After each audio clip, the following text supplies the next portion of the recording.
अवहं पीठायां स्थापयामि अवहं पीठायां स्थापयामि अवहं पीठायां स्थापयामि हस्तब्रह्मातीत महाकायकल्पं यादेवी स्वरूपधनं जगन्मते जगन्मैथिलीं रक्तकटे वेदकटे नारकटे रक्तबीजस्त्रे अवहं पीठायां स्थापयामि अवहं पीठायां स्थापयामि अवहं पीठायां स्थापयामि कर्णपिशाचम् अश्व ब्रह्मात्मकम्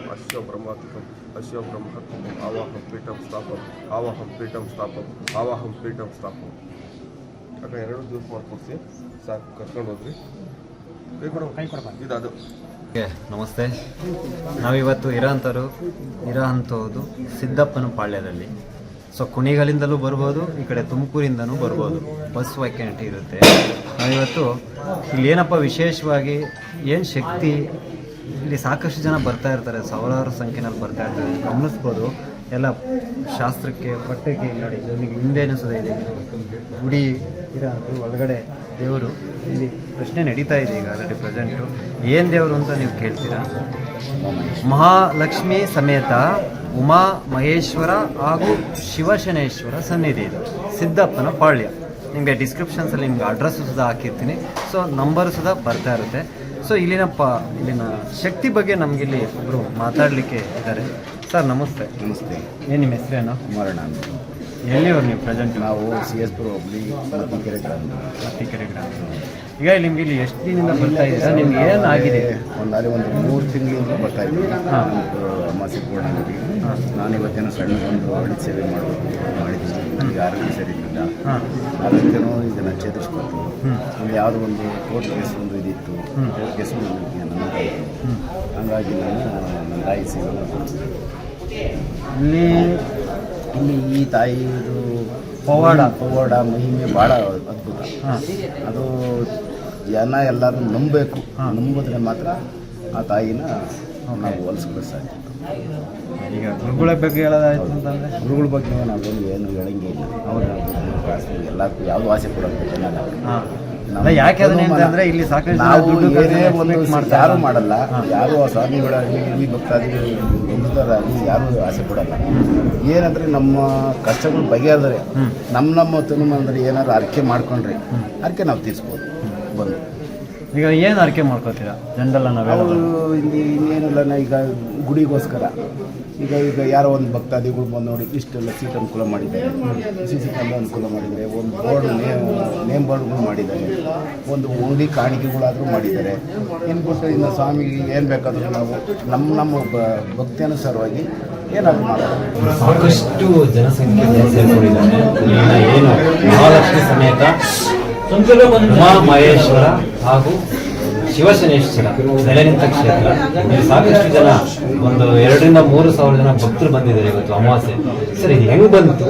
ಇಲ್ಲಿ ನಿಮಗೆ ಯಾವ ಥರ ಒಂದು ಪವಾಡ ರೀತಿಯಲ್ಲಿ ನಡೀತಾ ಇದೆ? ಸಾಕಷ್ಟು ಜನ ಸಾಕಷ್ಟು ಥರ ಹೇಳ್ತಾ ಇದ್ದಾರೆ, ಕೆಲವೊಂದು ಒಳ್ಳೊಳ್ಳೆ ಅಭಿಪ್ರಾಯಗಳನ್ನ ವ್ಯಕ್ತಪಡಿಸ್ತಾ ಇದ್ದಾರೆ. ತಾವು ಇಲ್ಲಿನ ಧರ್ಮದರ್ಶಿಗಳಿದ್ದೀರಾ, ಹಾಗಾಗಿ ನಿಮ್ಮ ಅನಿಸಿಕೆ ಮತ್ತೆ ನಿಮ್ಗೆ ಹೆಂಗೆ ಬಂತಿದೆ ಅನ್ನೋದು ಪ್ರಶ್ನೆ. ಮೊದಲನೇದಾಗಿ ಸುಮಾರು ವರ್ಷಗಳ ಹಿಂದೆ ನಾವು ನಮ್ಮ ಹಳೆ ಮನೆಯಲ್ಲಿ ಸಿದ್ದಪ್ಪನ ಪಾಳ್ಯ ಅನ್ನೋ ಒಂದು ಊರೊಳಗಿದ್ದು, ಅಲ್ಲಿಂದ ಸ್ಥಳಾಂತರ ಮಾಡಿದ ಈ ಮನೆಗೆ ಬಂದು ನಮ್ದು ಮನೆಯಲ್ಲಿ ವಾಸ ಮಾಡ್ತಕ್ಕಂಥ ಮನೆಯಲ್ಲಿ ವಾಸವಾಗಿದ್ದು. ಅಲ್ಲಿ ನಮ್ಮ ಮನೆ ಒಳಗೆ ಮಾತು ಸಲಿಗೂ ಹುತ್ತ ಬರೋದು, ಕಿತ್ತಾಕ್ತಂಗೆ ಇವತ್ತೆಲ್ಲ ಕಿತ್ತಾಕ್ತಂಗೆ ಬೆಳಿಗ್ಗೆ ಹುತ್ತ ಬರೋದು, ತಿರ್ಗಾ ಬೆಳಿಗ್ಗೆ ಕಿತ್ತಾಕ್ತೀವ, ನಾಳೆ ಹುತ್ತ ಬರೋದು. ಹುತ್ತ ಬಂದು ನಾವು ಏನೋ ಒಂದೊಂಥರ ಸಮಸ್ಯೆಗಳು, ಹುತ್ತ ಬರೋದಕ್ಕೆ ತೊಂದರೆಗಳು, ತಾಪತ್ರಯಗಳು ಅಂತಾನ ದೈವ ಇರ್ತಕ್ಕಂಥ ಜಾಗ ಅದು ನಮ್ಮನೆ. ಕೊನೆಗೆ ನಮ್ಗೆ ಈ ವಿಚಾರದಲ್ಲಿ ಏನು ಅಂತ ಅನುಭವ ಇರಲಿಲ್ಲ, ಈ ದೇವರು ದತ್ತ ಅಂತಲ್ಲ. ಮೂಲತಃ ನಮ್ಮ ತಾತಾರೇನೋ ಒಂದು ತಾತೆ ಮಾಡ್ತದಂತೆ ಅದು ನನಗೆ ಗೊತ್ತಿಲ್ಲ. ನಾವು ನೋಡು ಇಲ್ಲ, ಬಿಟ್ಟು ಇಲ್ಲ. ರಕ್ತಗತವಾಗಿ ಬಂದಿರಬಹುದಾ ಅದು ನನಗೆ ಹೇಳಲಿಕ್ಕೆ ಬರಲ್ಲ. ಈ ಮನೆ ಒಳಗೆ ಈ ತರ ಬಂದಾಗ ನಮ್ಮ ತಾಯಿಯವ್ರಿಗೆಲ್ಲ ಒಂದ್ ಕಡೆ ಸಮಸ್ಯೆ ಆಯ್ತು. ಸಮಸ್ಯೆ ಆದಾಗ ನಮಗೆ ಅವರು ಫೈನಲ್ ಸ್ಟೇಜ್ಗೆ ಕ್ಯಾನ್ಸರ್ ಕಾಯಿಲೆ ಆಗಿ ಫೈನಲ್ ಬಂದು ಉಸಿರು ಹೋಗ್ಲೇ ಇಲ್ಲ. 3 ದಿವಸ ಉಸಿರಿಟ್ಕೊಂಡಿತ್ತು, ಎಲ್ಲಾ ಚೆನ್ನಾಗಿತ್ತು. ದೊಡ್ಡ ಜೀವ ಹೋಗಿತ್ತು, ಚಿಕ್ಕ ಜೀವ ಹಂಗೆ ಇತ್ತು. ಯಾರು ದೊಡ್ಡ ತಿಳಿದಂತವ್ರು ಒಂದ್ ಜಾಗ ಕರ್ಕೊಂಡು ಹೋಗ್ಬಿಟ್ಟು ಬಾರಪ್ಪ ಕೇಳೋಣ, ಏನೋ ತೊಂದರೆ ಆಗೈತೆ ಅಂತ ಕೇಳಕ್ ಹೋದಾಗ ನಾನು ಒಂದು ಜಾಗಕ್ಕೆ ಹೋದೆ ಕೇಳಲಿಕ್ಕೆ ಅಂತ. ಆ ಜಾಗದಲ್ಲಿ ನೀನ 1000 ಜನಕ್ಕೆ ಶಾಸ್ತ್ರ ಹೇಳ್ತೀನಿ, ನಿನ್ಗೆ ಯಾಕಪ್ಪ ನಾನೇನ್ ಶಾಸ್ತ್ರ ಹೇಳೋಣಪ್ಪ ಅನ್ನೋ ಒಂದು ಮಾತು ಉದ್ಭವ ಆಯ್ತು. ಅವತ್ತು ಯಾಕೆ ಅಂತ ಕೇಳಿದಾಗ ನಿನ್ ಮನೆ ಒಳಗೆ ದೇವ್ರ ಇಕ್ಕಣೆಯ, ನಿನ್ ಮನೆ ಒಳಗೆ ಹಿಂಗೈತೆ ಪರಿಸ್ಥಿತಿ ಅಂತೇಳಿ ಕುಸಲಾಗಿ ಆ ಹುಡುಗಿ ಎದ್ದು ಕೂಕೊಂಡು ಚೆನ್ನಾಗಾಗ್ಬಿಡ್ತು. ತದನಂತರ ಅವತ್ತು ಬೆಳಿಗ್ಗೆಯಿಂದಲೇ ಜನಗಳು ಹೊರಗೆ ಸ್ಟಾರ್ಟ್ ಆಗ ಶಾಸ್ತ್ರ ಹೇಳ್ತಾರೆ. ನಾನೇನು ಯಾರ ಹತ್ರನು ಮೈ ಕಟ್ಕೊಂಡು ಅನೌನ್ಸ್ ಮಾಡ್ದಾನಲ್ಲ, ಜಾತ್ರೆ ಮಾಡ್ದನಲ್ಲ, ಜನ ಮಾಡ್ದನಲ್ಲ, ಜನದಿಂದ ಜನಕ್ಕೆ ಪ್ರಚಾರ ಆಗಿ, ಜನದಿಂದ ಪ್ರಚಾರ ಆಗಿ ಆಗಿ ಆಗಿ ಸುಮಾರು ಜನ ಸೇರ್ಲಿಕ್ಕೆ ಸ್ಟಾರ್ಟ್ ಆದ್ರು. ನನಗೆ ಬಂದು ನನಗೆ ಏನೋ ಒಂದು ನನಗೆ ತಿಳಿದಂತ ವಿಚಾರನ ಹೇಳಂತ ಸಮಯದಲ್ಲಿ ದೈವ ಶಕ್ತಿಯಿಂದ ಅವ್ರು ಏನು ಹೇಳ್ತಾರೋ ಅದನ್ನ ಹೇಳ್ತಂತ ಒಂದು ಸಮಯದಲ್ಲಿ ನನಗೆ ಒಂದು ಯಂತ್ರ ಕೊಡು ಅಂತ ಕೇಳಿದ್ರು ಯಾರು. ನನಗೆ ಗೊತ್ತಿಲ್ಲ ಯಂತ್ರ ಏನು, ಹೆಂಗ್ ಮಾಡೋದು, ಯಂತ್ರ ಹೆಂಗ್ ಮಾಡೋದು, ನಾನು ಯಾವ ವಿದ್ಯೆನೂ ಕಲ್ತಾನಲ್ಲ. ಮೂಲತಃ ನಮಗೆ ಒಂದು ಒಳ್ಳೇದಾಗುತ್ತೆ ಕಣಪ್ಪ, ನೀವು ಒಂದು ಯೋಗ ಐತೆ ಅಂತ ಹೇಳ್ತಿದ್ದು ನಮ್ಮ ಅರಿಯೂರು ವೀರಭದ್ರ ಸ್ವಾಮಿಗಳು ಅಂತಾನ, ನಮ್ಮ ಇದಾರೆ ವೀರಭದ್ರ ಸ್ವಾಮಿಗಳು ಅಂತ ಅವ್ರು ಹೇಳೋರು, ನಿನ್ ಮಾಡಪ್ಪ ಒಳ್ಳೇದಾಗ್ತದೆ ಅಂತ. ನಾವೇನು ತಲೆ ಕೆಡಿಸ್ಕೊಂತಿರ್ಲಿಲ್ಲ. ತದನಂತರ ಯಂತ್ರ ಕೇಳಿದಾಗ ನಾನು ಯಂತ್ರ ಏನು ಕೊಡ್ಬೇಕು, ಹೆಂಗ್ ಬರೆಯೋದು, ಅದು ಯಂತ್ರ ಬರೆಯೋದು ಹೆಂಗೆ ನನಗೆ ಗೊತ್ತಿಲ್ಲ. ಯಾರೋ ಏನೋ ಮಾಡ್ತಾರೆ, ನಾವು ಹಂಗ್ ಮಾಡಬಾರ್ದು, ಜನಕ್ಕೆ ಮೋಸ ಮಾಡಬಾರ್ದು ಅಂತ ಊರಲ್ಲಿ ಜಾಗ ಬಿಟ್ಟು, ಈ ಹೇಳ್ತಿದ್ದಂತ ಜಾಗ ಬಿಟ್ಬಿಟ್ಟು ಬೇರೆ ಪ್ರದೇಶಗಳಿಗೆ ಹೋಗಿ, ನಮ್ದು ಕೆಲವು ಗುರುವಿಲ್ಲದ ವಿದ್ಯೆ ಅಲ್ಲ, ಗುರು ವಿದ್ಯೆ ನಮ್ದು. ಬೇರೆ ಪ್ರದೇಶಗಳಿಗೆ ಹೋಗಿ ಗುರುಗಳನ್ನ ಇಟ್ಕೊಂಡು, ಗೋಡಿ ಕೃಷ್ಣಪ್ಪನವರಾಗಿರ್ಬೋದು, ಪಂಡಿತ್ ರಾಮಚಂದ್ರಾಚಾರ್ಯಪ್ಪರಾಗಿರ್ಬೋದು, ನಮ್ಮ ಗೋಪಿಸ್ವಾಮಿಯವರಾಗಿರ್ಬೋದು, ಇಂಥ ದೊಡ್ಡ ದೊಡ್ಡ ಇನ್ನೊಂದು ದೊಡ್ಡ ಜಾಗ ಇದೆ. ಆ ಜಾಗ ಸದ್ಯಕ್ಕೆ ಹೇಳಲಿಕ್ಕಾಗಲ್ಲ, ನಮ್ಮ ಕಟ್ಟುಪಾಡಿನಲ್ಲಿದ್ದೀವಿ. ಆ ಜಾಗಗಳಿಗೆ ಹೋಗಿ ಅದನ್ನ ಕಲ್ತು, ಯಂತ್ರ ಅಂದ್ರೆ ಏನು, ತಲೆನೋವಿಗೆ ಅಂದ್ರೆ ತಲೆನೋವಿಗೆ ಯಂತ್ರ ಹಾಕ್ಬೇಕು, ಜ್ವರಕ್ಕೆ ಅಂದ್ರೆ ಜ್ವರಕ್ಕೆ ಹಾಕ್ಬೇಕು. ಒಂದು ದಾರ ಇಟ್ಕೊಂಡು ನಾವು ಕಟ್ತಾ ಇದೀವಿ ಅಂದ್ರೆ ಹಿಂದೆ ಮಣ್ಕಟ್ಟಾದಾಗ ಒಂದು ದಾರ ಕಟ್ಟೋರು. ನಮ್ದು ಪದ್ಧತಿ ಬಂದು ಇಲ್ಲಿ ಕುತ್ಕೊಂಡಿದ್ದೀರಾ, ಈ ಪೀಠದ ಮೇಲೆ ಕುತ್ಕೊಂಡಿದ್ದೀರಾ. ಪೀಠದ ಮೇಲೆ ಕುತ್ಕೊಂಡಾಗ ಮೈ ಮೇಲೆ ಏನೀಗ ದೇವರು ಬಂದಿ ಹೇಳೋದ, ಇಲ್ಲ ಅಂದ್ರೆ ಸಹಜವಾಗಿ ಎಲ್ಲಾರು ಇರ್ತಾರಲ್ಲ ಜನಗಳು, ಅದೇ ರೀತಿ ಜನಗಳಿಗೆ ಪ್ರಶ್ನೆ ಮಾಡೋದು. ಯಾಕೆ ಈ ಪ್ರಶ್ನೆ ಅಂತ ಇಲ್ಲ ನೋಡಿ, ಇಲ್ಲಿ ಅಂಜನ ಐತೆ, ಅಂಜನ ಇದೆ. ಅಂಜನದ ಮುಖಾಂತರ ಸ್ವಲ್ಪ ಅದಾದ್ಮೇಲೆ ಮಣ್ಣು ತರಿಸ್ಕೊಂಡಿರ್ತೀವಿ ಜಮೀನಲ್ಲಿ, ಅವರ ವಾಸ ಮಾಡ್ತಕ್ಕಂಥ ಜಾಗದ್ದು ಮಣ್ಣು ತರಿಸ್ಕೊಂಡಿರ್ತೀವಿ.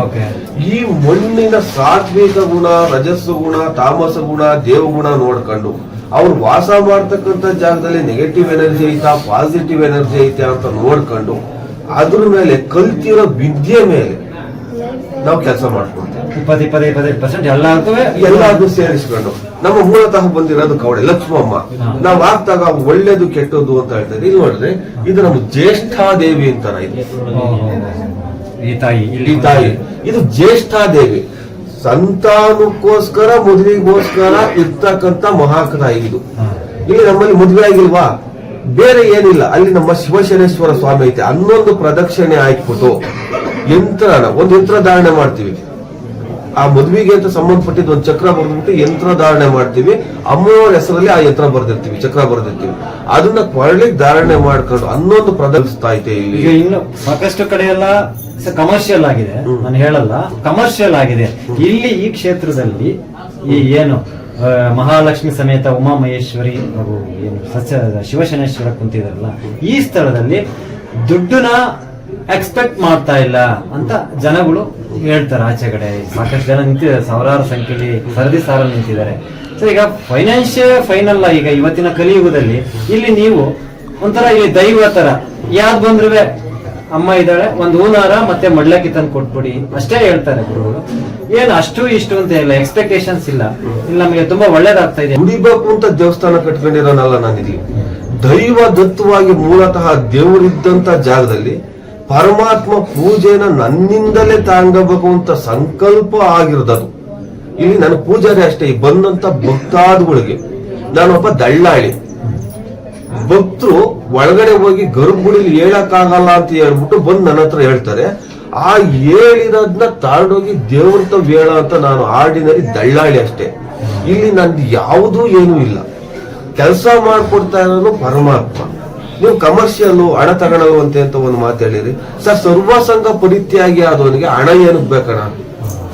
ಶ್ರೀಮಂತರಾಗಿ ಸತ್ತಿರೋದೆಲ್ಲ ನೋಡಿದ್ದೀರಾ? ಅವನು ಬಟ್ಟೆ ಬಿಚ್ಚಾಕ್ ಕುಯ್ದಾಕ್ತಾರೆ. ಭೂಮಿನ ಇಲ್ಲೆಲ್ಲ ಬರ್ತಾರೆ ಗುರುಗಳೇ, ನನ್ಗೆ 5 ಎಕರೆ ಜಮೀನ್ ತಗೊಂಡಿದ್ದೀನಿ, ಅದ್ ನನ್ಗೆ ಆಗಂಗ್ ಮಾಡ್ಕೊಡಿ, ಅಲ್ಲೊಂದು ಸೈಟ್ ತಗೊಂಡಿದ್ದೀನಿ ಆಗಂಗ್ ಮಾಡ್ಕೊಡಿ. ಮನುಷ್ಯ ಭೂಮಿನ ಬದುಕಿರೋವರ್ಗು ಎಷ್ಟು ಬೇಕಾದ್ರೂ ಆಸೆ ಪಡ್ಬೋದು.